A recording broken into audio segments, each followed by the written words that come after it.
Hello.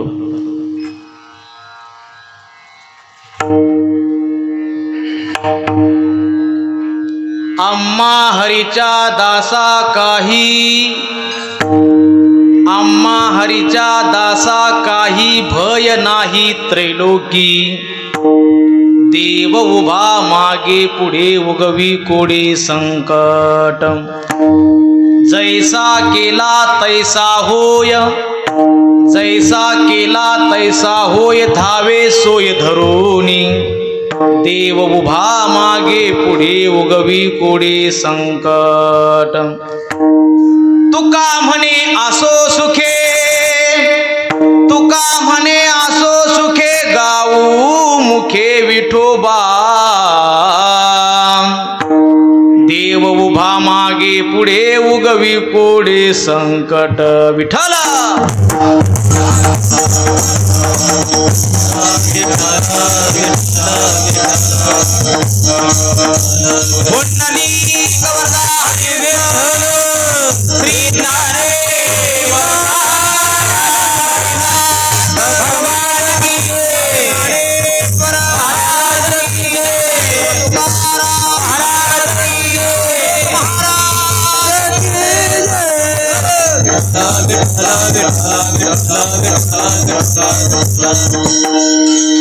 महायोग पिटे तटे भीमरत्या मुरम पुंडरीकाय धातु मुनींद्रे.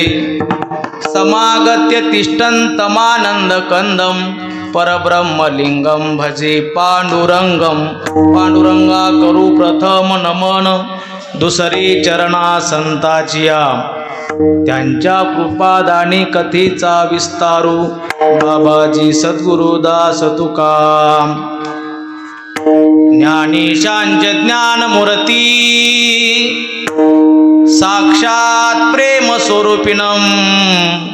नामदेवंच दया मूर्ती, नाथम वंदे पुनः पुनः. वैराग्यस्य परामूर्ती, देहु क्षेत्र निवासिनम.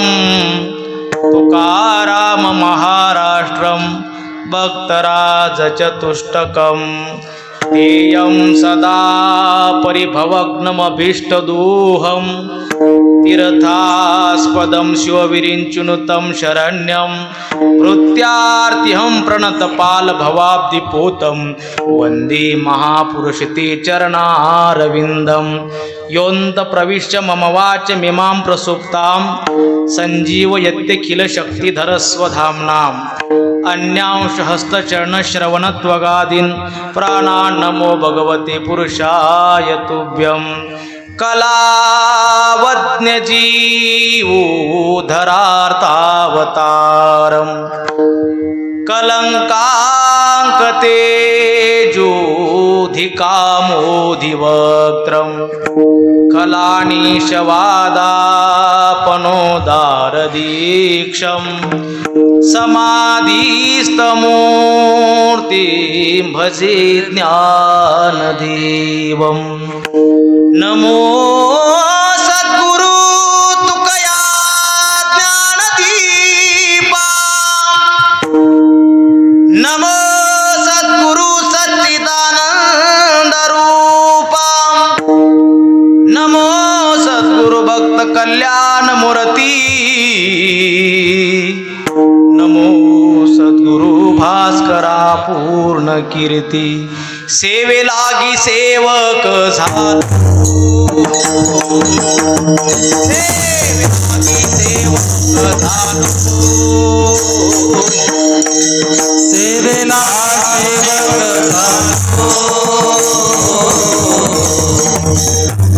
सेवक झालो तुमच्या लागलो निज चरणा तुमच्या लागलो निज चरणा आहो स्वामी तुकया देवा आहो स्वामी तुकया देवा तुमच्या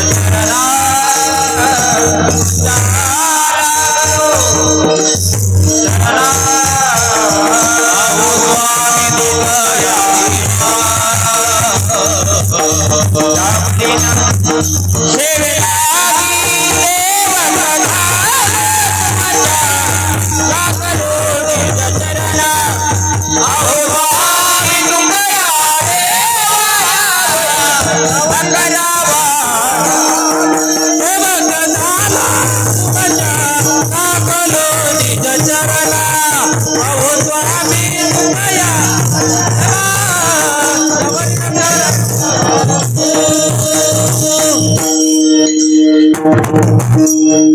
सेवे लागी सेवक झालो तुमच्या लागलो निज चरणा आहो स्वामी तुकया देवा यावरी न करावा अव्हेरम हे दुःखभंजन मारुती नंदन सुनलो मेरी पुकार पवन सुत बिनती बारंबार पवन सुत बिनती बारंबार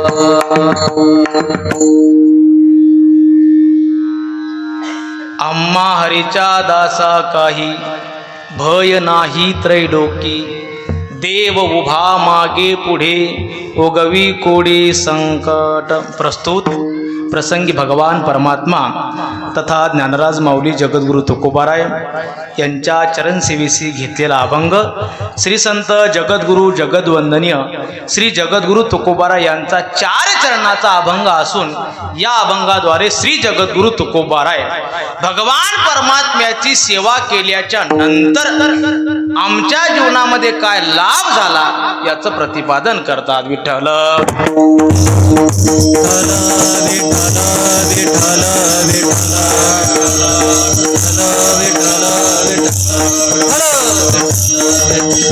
श्रीमंत श्री जगद्गुरु तुकोबाराय म्हणतात, बाबहो ऐका, आपण सर्वजण भक्ती करतो म्हणजे आपण सर्वजण हरिदास आहात आणि आपण हरिदास असल्यामुळे भगवान परमात्म्याची आम्ही सेवा केल्यामुळे आमच्या जीवनामध्ये काय लाभ झाला.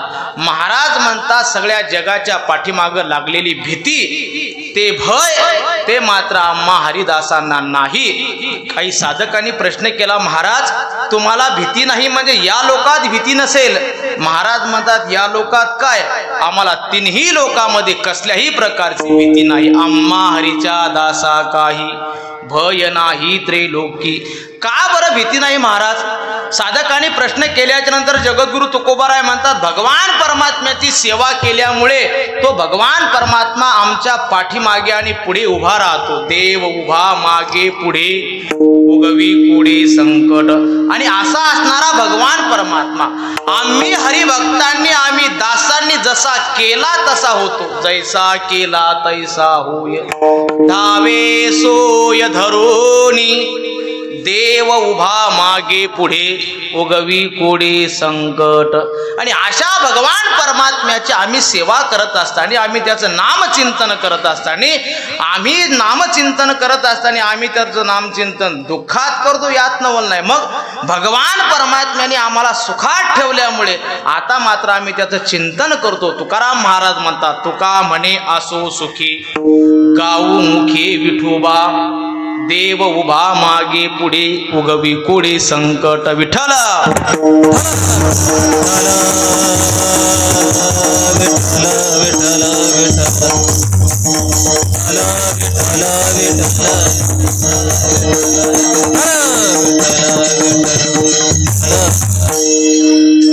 गेल्या 74 वर्षापासून चालत आलेला आपला अखंड हरिनाम सप्ताह हनुमंतरायाच्या दरबारामध्ये गोकुळाष्टमीच्या निमित्ताने, भगवान श्रीकृष्णाच्या जन्माच्या उत्सवाच्या निमित्ताने, तसेच यावर्षी ज्ञानोबारायाच्या जन्म उत्सवाच्या निमित्ताने चालू असलेला अखंड हरिनाम सप्ताह गेल्या 74 वर्षापासून आपण अव्याहतपणे भगवान परमात्म्याची, भगवान श्रीकृष्णाची आपण सेवा करता. आज मला ही कीर्तनाची सेवा ज्यांच्यामुळे लाभली अशी असणारी सर्वच ग्रामस्थ मंडळी वेताळे, समस्त ग्रामस्थ मंडळी वेताळे, त्याच्यामध्ये विशेष करून आता असणारे आमचे किसन महाराज असतील, आपल्याच गावचे भूमिपुत्र सुपुत्र असे असणारे युवा कीर्तनकार, गायनाचार्य हरिभक्तपरायण आमचे ऋषिकेशजी महाराज बोंबले हे देखील आहेत.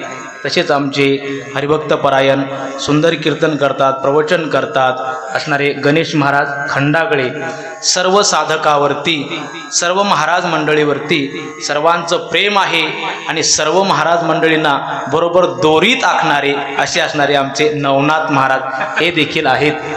तसेच समस्त हे बालगोपाल मंडळी संस्थेचे विद्यार्थी, तसेच इकडून महाराजांचे वडील, बरोबर आहे ना, महाराजांचे वडील आहेत.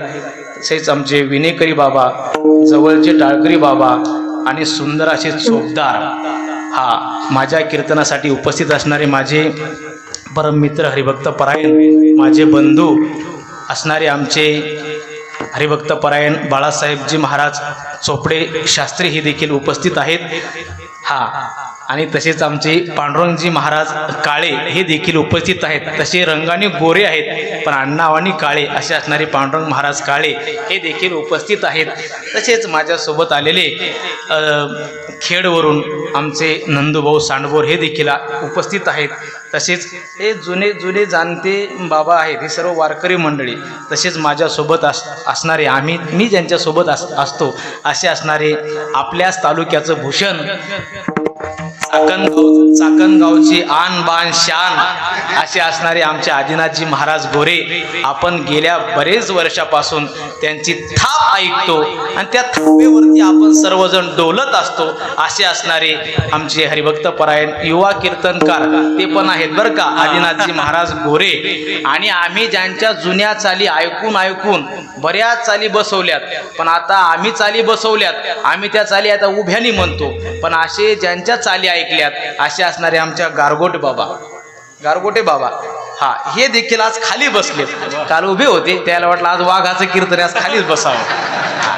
पुन्हा असे असणारे आमचे गारगोटे बाबा, सगळेच ग्रामस्थ मंडळी, सर्वांचा नामोल्लेख काही मला करता येणार नाही, पण आज ज्यांचं कीर्तनाला सौजन्य आहे असे असणारे श्री सुनील अनथा बोंबले, विभाग प्रमुख शिवसेना ग्राहक संरक्षण कक्ष खेड, आणि तसेच सर्वांचे प्रेमी सर्व कीर्तनकारांचं प्रेरणास्थान असणारे मला असं वाटते आमचे साहेब काय विके कदम सर.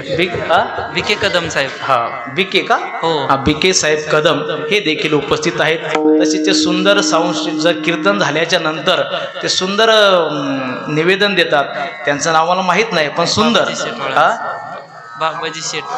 हा बाबाजी महाराज वाळून हे देखील सुंदर, आणि आपला सप्ताच फार सुंदर आहे. हा आपल्या सप्त्यालाच काय आणि आज तर काय महाराज बहारच आला की काय असं वाटते. ते बहारो त्याच्यानंतर हे आजच बहार आल्यासारखा वाटतो. आता पुढे म्हणत नाही. हा म्हणून काही ठिकाणी जर आपण विचार केला तर काही काही ठिकाणी महाराज कशाचे आळे असतात. आपण जर तिकडे खानदेशामध्ये गेलात तर खानदेशामध्ये गेल्याच्या नंतर महाराज तिकडे केळीचे मळे आहेत. तिकडे केळीचे मळे आहेत. काही ठिकाणी जर आपण गेलात तर तिकडे सगळीकडे महाराज मातीचे आळे आहेत. आज हनुमंतराच्या दरबारामध्ये महाराज इथे भक्तीचं आळं आहे, कारण या गावाचंच नाव वेताळ आहे. हे असणार हे वेताळे गाव, आणि वेताळे गावामध्ये आज आपण भगवान परमात्म्याच्या 4थ्या दिवसाच्या कीर्तन रूपी सेवेसाठी आज अभंग जगद्गुरु तुकोबारायचा निवडला. जगद्गुरु हा, आणि सर्वात सुंदर महाराज काय सांगावे, सुंदर सिस्टीम लावली बरं का. आता हा माईक असाच राहू द्यायचा. हा शेवटपर्यंत सुंदर माईक लागला. हा अशी सुंदर साऊंड सिस्टीम, असे असणारे शिवेकर बंधू, पंचरत्न तारांकित नाही ना, हा पंचरत्न स्वीकर शिवेगाव, शिवेकर ब्रदर्स, त्यांचे ही साऊंड सिस्टीम सुंदर असे असणारे सर्वांच्या एकोप्याने. आता माझ्याकडे फक्त आणि फक्त 1 तास उरला. 1 तास उरला. त्यावेळेस खटवांगरायला 1 तास उरला होता. आता आज वाघ महाराजांना 1 तास उरलेला आहे. पण चला 1 तासामध्ये 9च्या पुढे मी अजिबात जाणार नाही. 9ला म्हणजे जय विठ्ठल होणार म्हणजे होणार. पण आज आपल्या सेवेसाठी जगद्गुरु तुकोबारायचा अभंग निवडला. आज अभंगामधून जगद्गुरु तुकोबाराय म्हणतात, आपण सर्वजण भगवान परमात्म्याची सेवा करतो. चला आपल्याला प्रत्येकाला भगवान परमात्म्याची सेवा करायचीच आहे. पण भगवान परमात्म्याची सेवा केल्याच्या नंतर आपल्या जीवनामध्ये काहीतरी लाभ झाला पाहिजे, तर आपण भगवान परमात्म्याची सेवा केली पाहिजे. प्रत्येक मनुष्य आपल्याला सेवा करत असताना दिसतो, पण सेवा करत असताना आपल्या पाठीमागं जे सेवा केल्याच्या नंतर काय प्राप्त होणार आहे याचं काहीतरी असेल ना, मगच आपण भगवान परमात्म्याची सेवा करू. आपण सर्वजण भक्तीला लागलात आणि आपल्याला जर विचारलं तुम्ही इतक्या दिवस भक्ती करून काय तुम्हाला प्राप्त झालं, तर आपल्याला सांगता आलं पाहिजे. पण आज जगद्गुरु तुकोबाराय म्हणतात, आम्ही भक्ती केल्याच्या नंतर आमच्या जीवनामध्ये काय लाभ झाला. महाराज म्हणतात आमच्या जीवनामध्ये असा लाभ झाला. प्रत्येक जगाचा जर आपण विचार केला तर जगाच्या पाठीवर महाराज प्रत्येकाला भीती आहे. प्रत्येकाला भीती आहे. जगाच्या पाठीवर असा एक वर्ग दिसणार नाही आपल्याला, किंवा असा एक जीव दिसणार नाही की त्या जीवाच्या पाठीमागं कशाची तरी भीती नाही. प्रत्येक जीव पहा, त्या प्रत्येक जीवाच्या पाठीमागं कशाची भीती आहे. हा एक आहे, प्रत्येकाला एक भीती नसेल पण भीती नाही असा मनुष्य नाही. लहान्याला भीती आहे, तरुणाला भीती आहे, म्हातारपणाला भीती आहे, सर्वांना भीती आहे. पण प्रत्येकाची भीती महाराज वेगवेगळी आहे. कशाला कशी भीती आहे? शास्त्रकार असं म्हणतात, हो गे रोग भयम, सर्वाला भीती आहे. प्रत्येकाच्या पाठीमागं भीती लागलेली आहे. रोगाची भीती आहे. कोणाला रोगाची भीती आहे? भोगे रोग भयम, कुले च्युती भयम, वित्ते म्हणजे पैशाला राजाची भीती आहे. जरा कायेला जराची भीती आहे. रूपाला जराची भीती आहे. या कायेला जाण्याची भीती आहे. प्रत्येकाला भीती आहे. भीती नाही असा व्यक्ती नाही. मग जीवनामध्ये आपल्याला भोग प्राप्त झाल्याच्या नंतर आपल्याला रोग उत्पन्न होतात. म्हणून आपल्याला जेव्हा जेव्हा भोग प्राप्त झाले का की आपल्याला रोग उत्पन्न होतात. आज लोकांना खाण्याविषयी कमी नाही महाराज, मग खाऊन खाऊन जास्त झालं म्हणून रोग जास्त वाढले. तुम्ही बघा ना, माणसाचा आपण जर विचार केला तर लोकांना आज खाण्या वाचून लोक मरत नाहीत. मग आज लोक जास्त कशा वाचून मरतात? रोगाने लोक जास्त मरतात. इतके रोग, किती रोग दिलेत, असा नियमच आहे. आपल्याला भोग प्राप्त झाले की रोग मात्र प्राप्त होतात. म्हणून जगद्गुरु तुकोबाराचा एक अभंगच आहे. जगद्गुरु तुकोबाराय म्हणतात ना, भोगे रोगा जोडोनिया दिले आणि का, हे दिले आणि का, हे आरुचित ते हो का, आरुचित ते हो का आता सकाळपासून. जगद्गुरु तुकोबाराय म्हणतात, बाबा आमच्या जीवनामध्ये भोग प्राप्त झाले की भोगाच्या पाठीमागच रोग लागतात. अनेक प्रकारचे रोग आहेत महाराज, अनेक प्रकारचे रोग. किती रोग म्हणून सांगावं. रोगाच्या बाबतीत माणसं इतके त्या रोगामध्ये गुरफटलेले आहेत की असं इथं प्रत्येक माणसाच्या पाठीमाग कशाची तरी गोळी खातातच. प्रत्येक माणूस कशाची तरी गोळी खातात. कोणी कशाचीच खात नसेल तर किमान पित्ताची तरी गोळी खातात ना. आता महाराजच 2 खाऊन बसले सकाळपासून. म्हणजे इतक्या गोळ्या कशामुळे चालल्या? फक्त महाराज रोग फक्त आणि भोग वाढल्यामुळे. म्हणजे संध्याकाळी आता जर कचून, आता रात्री आम्ही ज्यांच्याकडे जेवलो, आई साहेबाकडे, त्या दादाकडे जेवलो.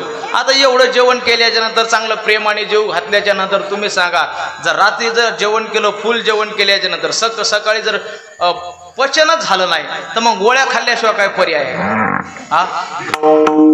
आता ते गोळ्या खायचं का नाही हे घर मालकावर नाही, जेवणारावर असते किती खावं म्हणून. हा, जास्त खाल्लं, अजीर्ण झालं की तुमच्या पाठीमाग रोगच लागतो. म्हणून महाराज म्हणतात रोगाची भीती आहे, रोगाची भीती आहे. समोर चला. महाराज म्हणतात एखाद्याच्या वेळेस जीवनामध्ये रोग येऊ शकत नाही. कारण का? त्यांनी जास्त जर व्यायाम केला असेल, योगा केला असेल, रामदेव बाबाचं त्यांनी सकाळी सकाळी ऐकला असेल, आणि मग सकाळी सकाळी ऐकल्याच्या नंतर ते रामदेव बाबाचा योगा आहे बघा. रामदेव बाबाचे फार मोठे उपकार आहेत. रामदेव बाबाच्या रामदेव बाबाचं ऐकून किमान लोकांनी सकाळी उठून थोडा तरी योगा करतात महाराज. नाही तर काय सांगावं, रामदेव बाबाचा योगा जर त्यांनी केला नसतात ना, काय ते काय साधे माणसं राहिले असते काय? एक माणसं 150-150 किलोची हो, एक माणसं 150-150 किलोचं. आता एवढे जर बलदंड माणसं झाले, आणि एक काय सांगावं तुम्हाला, एखाद्या घरामध्ये चोरी झाली महाराज, आणि चोरी झाल्याच्या नंतर आता योग असा आला. तुमच्याकडे झाली काय चोरी? हा, एखाद्या घरी चोरी झाली. दादा चोरी झाल्याच्या नंतर योग असा आला, चोराने चोरी केली आणि चोर जरा थोडासा एक्सपर्ट नव्हता, जरा जास्त काही हुशार नव्हता. चोरी केली आणि जशी चोरी केली महाराज तसा चोर सापडला गेला. आणि चोर जसा सापडला तर तसाच कोणाच्या हातामध्ये सापडला? नेमका त्या महाराज घर मालकिनीच्या. आता घर मालकिनीच्या हातामध्ये चोर सापडल्यानंतर घर मालकीन काय साधी होती का महाराज? तिचं वजन म्हणजे महाराज काय सांगावं, 90 किलो. आता आपल्याला काय कीर्तनामध्ये याच्यापेक्षा वाढवता येते, पण ते कसं आहे, लगेच वाढवलं की त्याचं उदाहरण द्यावे लागतात. उदाहरण तयारच पाहिजेत कीर्तन करायचे. हा, म्हणजे दृष्टांत दिला की ते सिद्धांत सगळं मांडता आलं पाहिजे. 90 किलोची महाराज ती बाई, 90 किलोची बाई असल्यामुळे चोराला पकडलं, आणि पकडल्याच्या नंतर ती आपल्या मुलाला म्हणते, ए बाळ्या. ते म्हणला काय मम्मी? काय नाही म्हणले, हे बाई याने चोरी केली आणि हा आपल्या घरामध्ये चोरी करत होता. लगेच म्हणे उठ आणि लगेच पोलीस स्टेशनला जा, लगेच पोलिसाला बोलवून आण. तो म्हणला आई मी पोलीस स्टेशनला जातो, मला जायचं आहे, पण माझी चप्पलच मला सापडत नाही. चोर म्हणला ए बाबा माझी चप्पल म्हणले ते शेजारी तिथं उभी आहे, ती बस तिथं ठेवली मी चप्पल, ती चप्पल माझी चप्पल घालून जा, पण हे अंगावरचा बोजा लवकर उठला पाहिजे, तो पटकन ये. आता एवढा 80 किलोचा घरी जर बसला तर तुम्ही सांगा तो चोर मरल ना महाराज. कशामुळे? एवढं एकाच मुळे, फक्त आणि फक्त महाराज भोग वाढले की रोग वाढतात, रोग वाढले की शरीर वाढते, आणि शरीर वाढले की मनुष्य मरतो. म्हणून महाराज तुकाराम महाराज म्हणतात, अरे बाबा भोजन जरी करायचं असेल तर कसं करा? युक्त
निद्रा बहु भाषण. महाराज म्हणतात आपल्या जीवनामध्ये सगळं समतोल असावं, निद्राही असावी पण ती कमी असावी. निद्रा बहुभाषण, माणसाने बोलत असताना देखील जास्त बडबड बडबड करू नये. जास्त बडबड केली का की लोक ऐकत नसतात. कमीच बोलावं. पण महाराज म्हणतात ऐसी बात बोलना ये कोई ना बोले झूठ, ऐसी जगह बैठना कोई ना बोले उठ. माणसाने असं बोलावं, अशा जाग्यावर बसावं. आणि आपण जर असं वागलात तर मग महाराज म्हणतात बाबा आपल्या जीवनामध्ये रोग प्राप्त होणार नाही. म्हणून महाराज म्हणतात निद्रा बहुभाषण, हे निद्रा बहुभाषण. झोप माणसाला कमी असावी. काही माणसं इतके झोपतात महाराज, इतके झोपतात काय सांगावं. कीर्तनात देखील झोपतात. तुम्ही सांगा इतकं सुंदर कीर्तन चालन तरी ती आजी झोपायला आली बघा. हे चोपडे महाराज पार घशाची पार ते शिरात आणायची वेळ आली. पांडुरंग महाराज जोर जोराने म्हणतायत महाराज. इकडून ऋषिकेश महाराज प्रमाण देत आहेत. आदिनाथ महाराजाचा हात दुखतो. इतका आवाज असून देखील आजी झोपते म्हणजे मला यांचा हेवा वाटतो महाराज. झोपणाराचा हेवा का? इतक्या गोंधळामध्ये देखील झोप येते म्हणजे काय साधं काम आहे का? नाही तर काही काही माणसाला चांगली अशी महाराज झोपण्याची व्यवस्था असते आणि त्याच्यावर बसल्याच्या नंतर देखील माणसाला झोप येत नाही. काही काहीला 4-4 गोळ्या आहेत. कशाच्या? झोप येण्याच्या. असं इतकं महाराज विचित्र काम. पण माणसं कीर्तनामध्ये झोपतात. कोणी झोपत न तो विनोद केला. रामकृष्ण हरी विठ्ठल.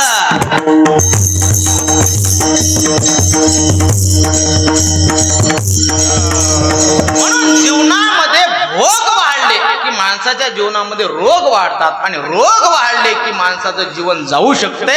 म्हणून जगद्गुरु तुकोबाराय म्हणतात आपल्याला प्रत्येकाच्या पाठीमाग भय लागलेलं आहे रोगाचं. भोगे रोग भयम. दुसरं भय सांगितलं शास्त्रकाराने. शास्त्रकार म्हणतात कुले च्युती भयम. आपला कुलवान घराणा असेल आणि कुलवान घराण्यामध्ये माणसाला भीती असते की आपल्या पोटी येणारी संतती ती जर वाईट मार्गाने जर वागली असेल, जर त्यांनी जर गावामध्ये अनर्थ केला असेल, वाईट मार्गामध्ये जर वागला असेल तर आपलं घराणं फार कुलवान आहे. आणि कुलवान घराणं महाराज कधी च्युत होईल सांगता येत नाही. याची भीती आहे. याची भीती आहे. म्हणून महाराज म्हणतात कुले च्युती भयम. कुलवान मुलगा जन्माला येण्यासाठी महाराज घरामध्ये पुण्याही लागतो. म्हणून असं म्हणतात शास्त्रकारांनी सांगितलं की माणसाच्या जीवनामध्ये पुत्र असावा. पण तो पुत्र कसा असावा? माणसाच्या जीवनामध्ये एखाद्या वेळेस माणसाला 100 पुत्र नसले तरी चालतील, पण धर्माने वागणारे महाराज पांडवासारखे 5 असले तरी महाराज जगाचा मालक प्रेम करतो आपल्यावर. जगाचा मालक प्रेम करतो. म्हणून मुलं आपल्या जीवनामध्ये असावेत पण ते चांगले सात्विक असावेत. आणि त्या सात्विक जर असले तर मग त्यांचा हरिक वाटत ना. तयाचा हरिक वाटे देवा. ते गीता भागवत करीती श्रवण अखंड चिंतन विठोबाचे. अशा मुलांचा हरिक वाटतो देवाला, बेवड्याचा नाही. आपला हरिक वाटावा याच्यासाठी आपल्या घरामध्ये मुलं पार कुलवान असावेत, सिलवान असावेत, धर्म नीतीचा व्यवहार जाणणारे असावेत आणि त्याला आपले सुसंस्कार असावेत. म्हणून महाराज म्हणतात कुले च्युती भयम. कुलाचा नाश होईल का काय अशी भीती आहे महाराज. म्हणून असं म्हणतात मुलगा जन्माला आल्याच्या नंतर त्यांनी चांगलं जर वागावं याच्यासाठी काय करावं तर त्यांनी एकच करावं, वारकरी संप्रदायाची कास धरावं. त्यांनी का वारकरी संप्रदायाची कास धरली की तो मात्र मुलगा शक्यतो वांग मार्गाने जाऊ शकत नाही. कारण का? हा वारकरी संप्रदाय साध्यांचा नाही. हा वारकरी संप्रदाय माझ्या ज्ञानोबा तुकोबारायचा आहे. याच्यामध्ये येऊन महाराज हे सोपं नाही. म्हणून गुरुवारी हरिभक्त परायण प्रातस्मरणीय आमचे संदीपानजी महाराज हासेगावकर ते परीक्षक होते मला कीर्तनाला. म्हणून त्यांच्या मुखातलं एक वाक्य ऐकलं. हा वारकरी संप्रदाय मधले हा शहाणा संप्रदाय म्हणजे शहाणा संप्रदाय म्हणजे शहाणा म्हणजे अति शहाणा दीड शहाणा ते तसला शहाणा नाही. शहाणा म्हणजे सुज्ञ संप्रदाय आणि सुज्ञ संप्रदाय असल्यामुळे या संप्रदायामध्ये येणारा मनुष्य आपल्या जीवनामध्ये शक्यतो कुलाचा नाश होऊ देत नाही. म्हणून महाराज म्हणतात या संप्रदायामध्ये मुलं आले का की मग यांचा हरिक वाटतो. आता हे पहा छोटे मुलं आहेत महाराज. आता हे पहा लहान मुलं आहेत. आणि आता आपल्या गावचे 2 सुपुत्र आहेत महाराज. आपल्याही गावचे 2 सुपुत्र आहेत. आपले ऋषिकेशजी महाराज, हे गणेश महाराज. मला परवालाच मला वाटते त्यांचा वाढदिवस का काहीतरी झाला. मला त्यांचं फार विशेष वाटलं, चांगलं वाटलं. कारण का वय त्यांचं सध्या तरुण आहेत आणि अशा तरुण अवस्थेमध्ये देखील महाराज महिन्याची वारी त्यांची चालू आहे. हे काय साधं काम आहे का? इथं चांगले आता 80ला टेकलेले म्हातारे मरत न तरीही त्या पंढरपूरला जात ना महाराज. हा तुम्ही मसाल महाराज आज लयच आमच्यावर नागोर घातला असं काही नाही, पण तुमच्यामुळे तर 74 वर्ष प्राप्त झालीत. तुम्ही जर त्याचं रोपटं लावलं नसतं तर पुढच्या वर्षी 75 झालीच नसती, लक्षात ठेवा.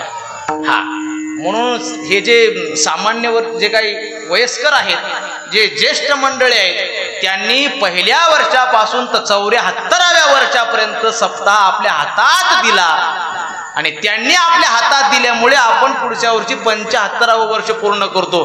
पहिलं वर्ष नाही, दुसरं वर्ष नाही, एकदमच कस काय जमल तुम्हाला 75 वर्ष? अरे कोणाला तरी जीव द्यावा लागतो. म्हणून ज्येष्ठांचं मार्गदर्शन फार श्रेष्ठ असतं. म्हणून ज्येष्ठांचा आदर केला पाहिजेत. असे ज्येष्ठ मंडळी आणि श्रेष्ठ मंडळी या वारकरी संप्रदायामध्ये होऊन गेले. म्हणून महाराज म्हणतात कुले च्युती भयम, आपल्या कुलाचा नाश होऊ नये. नाही तर पोरं महाराज काय सांगावं, साधे पोरं जन्माला येतात का? पोरं लय विचित्र जन्माला येतात. पण महाराज म्हणतात बाबा, अरे एखाद्या वेळेस आपल्या जीवनामध्ये एखादा मुलगा नसेल त्यांनी खंत करू नका. एखाद्याच्या जीवनामध्ये एखाद्याला मुलगा नसेल खंत करू नका. पण मुलगा जर व्हायचा असेल तर महाराज म्हणतात चांगला मुलगा व्हावा, एकच मुलगा व्हावा, पण आद्य गुरु शंकराचार्यासारखा मुलगा व्हावा. एकच मुलगा व्हावा पण माझ्या स्वामी विवेकानंदासारखा मुलगा व्हावा. आणि एकच मुलगा व्हावा पण छत्रपती शिवाजी महाराज. ऐसा पुत्र देई गुंडा ताता तिही लोकी झेडा, ताता तिही लोकी झेडा, ताता तिही लोकी झेडा. ऐसा पुत्र देई गुंडा ताता तिही लोकी झेडा, ताता तिही लोकी झेडा, ताता तिही लोकी झेडा. ऐसा पुत्र देई गुंडा, ऐसा पुत्र देई गुंडा ताता तिही लोकी झेडा, ताता तिही लोकी झेडा, ताता तिही लोकी झेडा. ऐसा पुत्र देई गुंडा,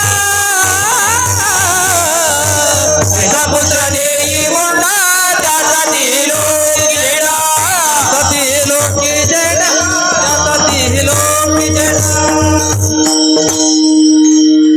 ऐसा पुत्र देई गुंडा त्याचा तिही लोकी झेंडा. ऐसा पुत्र देई गुंडा. गुंडा म्हणजे पिस्तुलीनं गोळ्या घालणारा नको. गुंडा म्हणजे चांगला पवित्र पावन मुलगा असावा. म्हणून छत्रपती शिवाजी महाराजांसारखा मुलगा महाराज. एकच मुलगा पण काय महाराज ख्याती केली. हे सर्व पुणे जिल्हा आपण त्यांच्या खोऱ्यामध्ये आहोत, जे या दरबारामध्ये आहोत. खेड तालुका पावन झाला. नवे अख्खा महाराष्ट्र ज्यांच्या महाराज पदस्पर्शाने पावन झाला. असे छत्रपती शिवाजी महाराजांच्या बाबतीत काय बोलावं त्यांच्या बाबतीत. लाल मातीच्या कणाकणातून सुगंध दरवळला, जिजाऊ पोटी बाळ शिवाजी जन्माला आला. माता शिवाई प्रसन्न झाली, जिजाऊच्या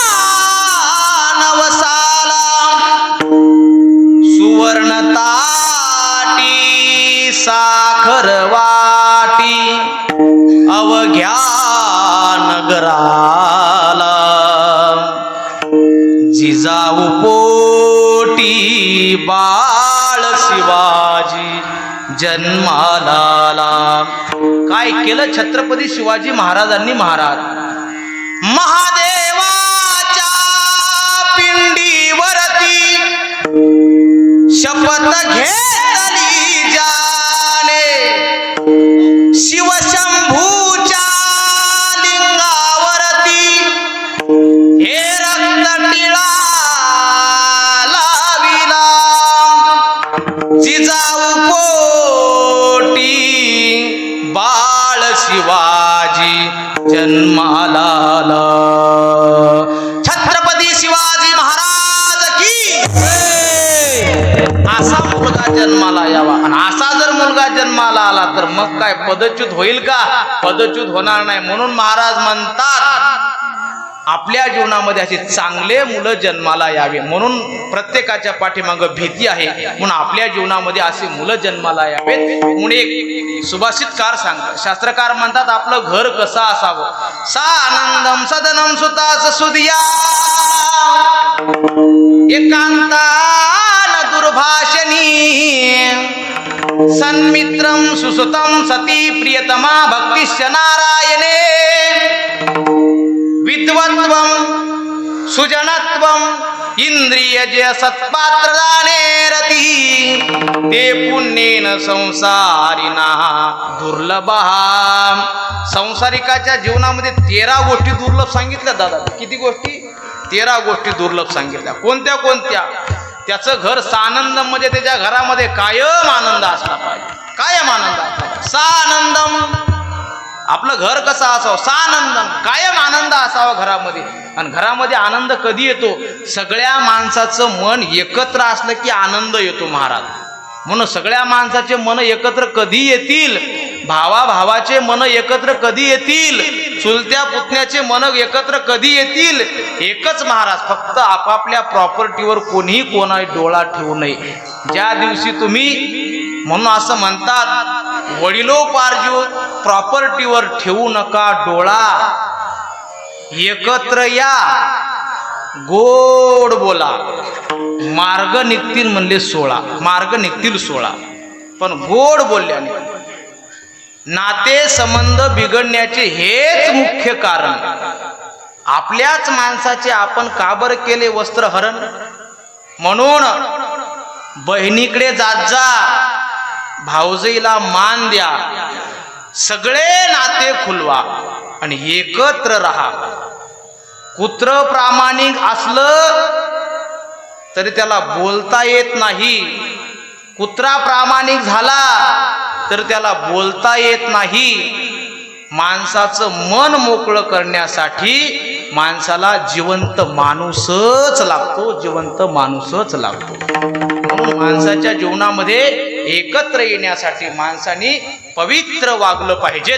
म्हणून महाराज म्हणतात आपल्या मुलगा असावा याचे भय लागलेलं कुलाच्युत होण्याचं. म्हणून राजाने देखील, राजाचं भय आहे आपल्याला. काय भय आहे? आपल्याकडे जास्त संपत्ती झाली की राजा हिसकावून नेतो. आणि शेवटी सांगितलं एक भय, जरा भय सांगितलं महाराज. रूपाला जरेचं भय सांगितलं. रूपे जरा भयम. रूपवान मनुष्य असला की जरा म्हणजे त्याला म्हातारपणाचं भय आहे. म्हातारपण किती सुंदर मनुष्य असू द्या, किती सुंदर मनुष्य असू द्या, लहानपणी आपण ज्या वेळेला सुंदर जन्माला आलो किती रूप महाराज देखावं. काय ते रूप? माणसाच्या 3 अवस्था सांगतात. एक माणसाची बालपण असते, त्यानंतर तरुणपण असतं आणि त्याच्यानंतर म्हातारपण असतं. ते कसं आहे, एक पण गेलं की एक पण येते महाराज. एक पण गेले की एक पण येते. म्हणजे सुरुवातीला बालपण असते, बालपण गेलं की पुढे कोणतं पण येते? तरुणपण येते. तरुणपण गेलं की पुढे कोणतं येते? म्हातारपण येते. आणि म्हातारपण गेल्याच्या नंतर पुढे कोणतं पण येते? अवसरपण येते. डायरेक्ट घाटावरच. म्हणून एक पण गेले की माणसाला एक पण प्राप्त होते. म्हणून महाराज म्हणतात रूप इतकं आहे महाराज. रूप किती सुंदर मनुष्य असावं, किती गोंडस मुलगा असू द्या, आणि तो मुलगा महाराज वयात आल्याच्या नंतर वय वाढतं वाढतं वाढतं आणि शेवटी महाराज अशी अवस्था येतो, तोच लहान मुलगा, आता हा मग सुंदर छोटासा मुलगा, आम्ही गाडीमध्ये आलो, तो सुंदर सुंदर गोड गोड बोलत होता बरं का, गोड गोड बोलायचा, सर्वजण ऐकायचे, कीर्तनकार सगळं, तुम्ही जरी माझं इतकं ऐकत असाल तरी सगळे ऐकायचे, गोड गोड बोलायचा. आणि तो असा गोड गोड बोलणारा मुलगा उद्या थोडासा मोठा झाल्याच्या नंतर जो तरुण वयामध्ये येतो, आणि मग तरुण वयामध्ये आल्याच्या नंतर आता त्याचं थांबवतो, पुढे बोलतो. हा नाही तर लगेच हे असं लय अवघड झालं बोलायला, काय सांगावं तुम्हाला. आणि हे कीर्तनातलं आहे महाराज, कोणालाही शर्ट बसते हो, आणि रेडीमेड काम आहे महाराज. आणि हे असं बोललं का की लोक म्हणतात महाराज आले आम्हालाच बोलू, तुमच्या गावचं राजकारण आम्हाला काय माहिती, असं आहे ते. म्हणून आता इथं स्टॉप करतो, आता पुढचं सांगतो. हा म्हणून तोच मुलगा, लहान मुलगा महाराज जर वयात आला आणि तरुण वयामध्ये आल्याच्या नंतर तो काय असा गोड गोड बोलतो का, अहो तो मानतच नाही कोणाला, माझ्या मनचं मी सांगत नाही. मग तारुण्याच्या मध्ये न मानी कोणासी, हे सदा मुसमुसी जुडी जैसा, हाती दीड पान वरतीच मान, नाही तो सन्मान जगामध्ये. तोच मुलगा आहे ना महाराज. काय बदललं, काय बदललं, काहीच नाही, फक्त अवस्था बदलली. लहान वयाचं तरुणपणात आला, आणि तरुणपणामध्ये आल्याच्या नंतर कोणालाच मानत नाही होतो, कोणालाच मानत नाही, आईला मानत नाही, वडिलाला मानत नाही, भावाला मानत नाही, कोणालाच मानत नाही. तो कोणाचंच ऐकत नाही, फक्त पप्याच्या आईचं तेवढं ऐकतो. तिनं का तिकडून बटन दाबलं की हा महाराज स्विच ऑफच होतो ना. हा तिचा फक्त फोन येऊ द्या, वातावरण बदलते हो. हसू नका, फक्त मी अगोदरच सांगितलं, शर्ट कोणालाही बसते, मग ते वादक असू नाही तर गायक असू नाही तर कीर्तनकार असू. हा म्हणून आता यांना आपलं सांगितलं गेलं मस्त वाटते, हा पण यांचं काढल्यावर मग लय अवघड काम होते. हा म्हणून तारुण्याच्या मध्ये न मानी कोणासी, तेच मुलं आहे, तोच वय आहे, पण तेच वय महाराज कोणालाच मानत नाही. मग त्याला आई नको आहे, वडील नको आहे, बाप नको आहे. अहो आई वडिलांची आपण सेवा केली पाहिजे, आई वडिलांची सेवा केली पाहिजे. चला तिकडे विषय नेत नाही, मग फार वाढतो. आई वडिलांची सेवा केली पाहिजे, आणि मी तर या मताचा आहे महाराज बरं का, मी या मताचा आहे. मी कायम आमच्या त्या दसकिरेच्या प्रवचनामध्ये मी सांगत असतो. आता आमचे नंदू भाऊ आहेत, नंदू भाऊ कायम म्हणतात महाराज तुम्ही जे सांगता का ते बरोबर आहे.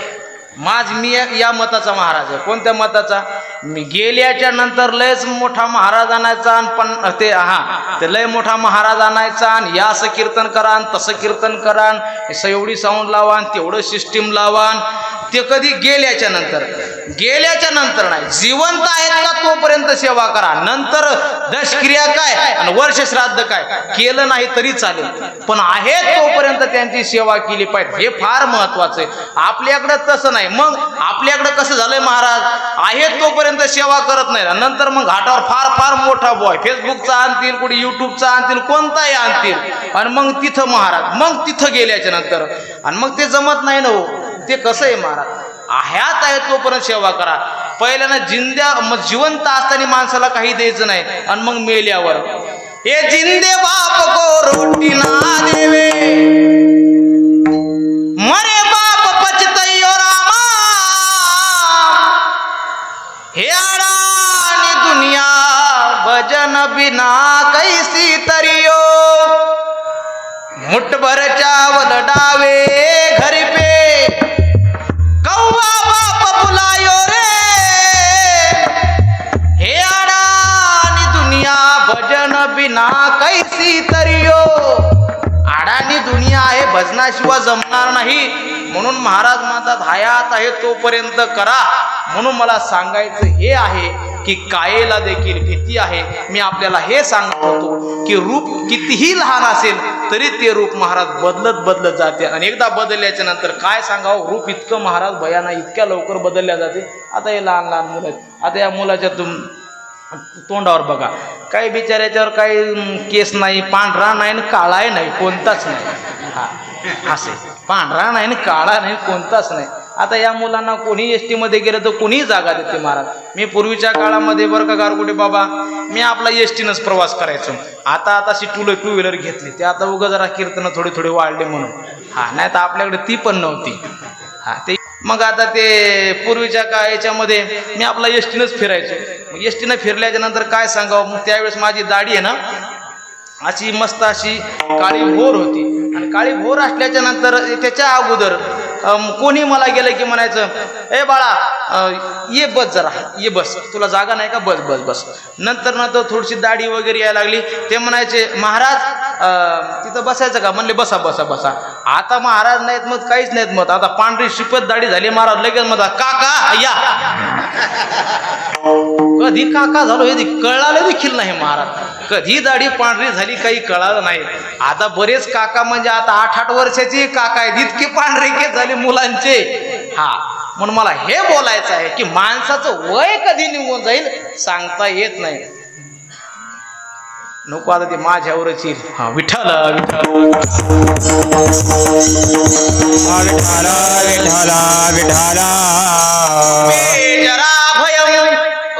रूप आहे. रूपाला म्हणजे महाराज जाण्याची भीती आहे. पण असं रूप गेल्याच्या नंतर महाराज म्हणतात प्रत्येकाच्या पाठीमाग प्रत्येकाला भीती आहे. महाराज म्हणतात रोगाची भीती आहे, कुलनाश होण्याची भीती आहे, धन जाण्याची भीती आहे, कोणाला रूप जाण्याची भीती आहे. पण महाराज म्हणतात हरिदासाच्या जीवनामध्ये मात्र एक भीती सर्वांना लागलेली आहे. ती भीती, एखाद्या वेळेस कोणाला रोग जडत नाहीत, कोणाचं धन येऊ शकत नाहीत, कोणाचं रूप जाऊ शकत नाही, मग पण मात्र एक भीती प्रत्येकाला आहे. कोणती भीती हो, ती म्हणजे महाराज मृत्यूची भीती. मृत्यूची भीती प्रत्येकाला आहे. मृत्यू कधी येईल सांगता येत नाही, ही प्रत्येकाच्या पाठीमागं लागलेली भीती आहे. महाराज मृत्यूच्या बाबतीत असं म्हणतात, हे शरीर आहे, हे शरीर कधी घेऊन जाईल सांगता येत नाही, काही सांगता येत नाही. म्हणून महाराज म्हणतात ना, जायाचे शरीर जाईल क्षणात, कहा गोपीनाथ पावेची ना, कहा गोपीनाथ पावेची ना, कहा गोपीनाथ पावेची ना. हे शरीर कधी जाईल सांगता येत नाही. ते शरीर हा क्षणभंगूर नाही भरवसा, वारे सावध तोडा माया आशा, काही नचले मग डोळा पडेल फासा, पुढे हुशार थोर आहे ओळसागा. असं प्रमाण आहे महाराज. पुढे हुशार बसलेलाच आहे, तो तुमची कधी विकेट पाडल सांगता येत नाही. म्हणून महाराज म्हणतात आयुष्य मोजाया बैसला मापारी, हे तुकारे व्यवहारी संसारीच्या, नेईल ओढोनी ठाऊके नसता, नराही दुसीता, हरिवीन विठ्ठल विठ्ठल विठ्ठल विठ्ठल विठ्ठल विठ्ठल विठ्ठल. शरीर कधी जाईल सांगता येत नाही. मग शरीर पडण्याच्या अगोदर भगवान गोपाल कृष्णाला सांगावं, अरे देवा आम्ही इथपर्यंत आलो, आम्ही इथपर्यंत आलो आणि आल्याच्या नंतर आमचा एकदा तरी कधीतरी उद्धार कर. म्हणून तुझ्यासाठी आम्ही काय साधं बसलो का. आज भगवान श्रीकृष्णाच्या जन्माच्या उत्सवाच्या निमित्त आपण सर्वजण इथे आहात. भगवान श्रीकृष्णाची आपण वाट पाहता, अशीच वाट पाहणाऱ्या महाराज गोपी त्यावेळेस भगवान परमात्म्याची वाट पाहत. तेरी आखिया है जादू भरी, बिहारी मैं तो कब से खड़ी, तुम सा ठाकुर और न कोई, वाके बिहारी वाके बिहारी, तेरी अकिया है जादू भरी, बिहारी मैं तो कब से खडी. त्या गोपाल कृष्णाला आपण सांगावं, देवा अरे आम्ही तुझ्या घाटावर कितीतरी दिवसापासून वाट पाहतो तुझी, आम्ही या घाटावर आहेत. कोणता घाट सापडलेला आहे? आपल्याला प्रत्येकाला मानवी देह हा एक घाट सापडलेला आहे आणि या घाटावरती येऊन आपण भगवान परमात्म्याची वाट पाहतो आणि त्या भगवान परमात्म्याला आपण सारखं विचारावं, देवा अरे आम्ही तुझ्या आज घाटावर आलो, म्हणजे मनुष्यरूपी जन्म या घाटावर आम्ही आलोत आणि घाटावर आल्यामुळे आमची नौका तू एकदा तरी आमची पार कर. किती दिवसापासून महाराज आपण त्या भगवान परमात्म्याची वाट पाहतो. कधीतरी तो भगवान परमात्मा भेटेल, कधीतरी आमच्या जीवनाचं कल्याण करेल, कधीतरी आमची मुक्तता करेल, म्हणून अनेक दिवसापासून अनेक जन्म झाला फेरा, गणित नाही जी दातारा. कितीतरी दिवसापासून आम्ही त्या भगवान परमात्म्याची वाट पाहतो की तो भगवान परमात्मा कधी बरं भेटेल, कधी बरं भेटेल. अरे तुझ्यासाठी का आम्ही साधं केलं का? अरे अनेक जन्मामध्ये आम्ही तप केले, जप केले, याग केले, तुझ्यासाठीच सर्व आम्ही जीवन जाळलं, तरीही मात्र तू भगवान आम्हाला भेटला नाही. अरे का बरं भेटत नाही? म्हणून भगवान परमात्म्याला विनंती केली पाहिजे, देवा एकदा तरी भेट. प्रत्येकाने महाराज काय सांगावं? गोपींच्या बाबतीत असं बोलल्या जाते, गोपीनं सर्वस्वाचा त्याग केला. साधावा तो देव सर्वस्वाचेसाठी, प्रारब्ध हे तुटी क्रियामान. भगवान परमात्म्यासाठी सर्वचा त्याग केला. काय काय केलं? जयाची आवडी संसार तेजिला, तेने का बोला धरी लागे माये.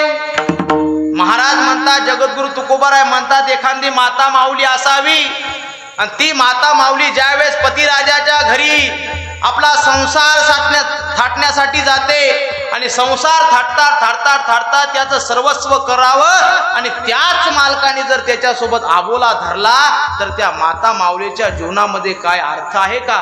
म्हणून महाराज म्हणतात, अरे देवा आम्ही तुझ्यासाठी सर्वस्वाचा त्याग केला, जयाची आवडी संसार तेजिला, सर्व संसाराचा त्याग केला आणि तू आमचा आबोला धरला. अरे देवा एकदा तरी विचार कर, आम्ही आज तुझ्या घाटावरती आलो, या घाटावर आमची नौका मात्र तू पार कर, ही पार कर. म्हणून भगवान परमात्म्याला सारखी आपण विनंती केली पाहिजेत आणि एकदा का होईना पण जीवनाच्या शेवटच्या श्वासापर्यंत का होईना पण शेवटी देवाला म्हणावं, देवा अरे एकदा जाता जाता तेवढी एक झलक दाखव, एक तू जर एक झलक दाखवली ना तर आमच्या जीवनाचं कल्याण होऊ शकते, कल्याण होऊ शकते. म्हणून भगवान परमात्म्याला भेटण्यासाठी, वृंदावनाला जाण्यासाठी त्या वृंदावनामध्ये आपण गेलं पाहिजे. म्हणून आपल्याकडे भक्ती करत असताना सर्वजण भक्ती करतो, पण गोपाल कृष्णाची भक्ती करणारे महाराज काय सांगावे? भगवान श्रीकृष्णाची भक्ती करणारे गोप गोपिका, त्यांचा जर आपण विचार केला तर काय महाराज त्यांची भक्ती होती. याती कुळ माझे गेले हार कोणी, याती कुळ माझे गेले हार कोणी, श्रीरंगा वाचोनी आणूने.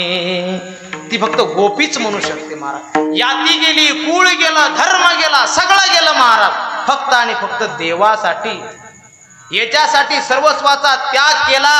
अरे देवा अशांची एकदा तरी आम्हाला झलक दाखवावी. आणि एकदा का देवाने झलक दाखवली ना महाराज की मग काय सांगावं. कधी महाराज घर सोडोनी धरिले रान, हे वृंदावनी मी आले, आहारे सावया कैसी वाजवली मुरली, मुरली तुझ्या मुरलीचा सुरतान, मी विसरले देहबान, घर सोडून धरिले रान, हे मी वृंदावनी आले.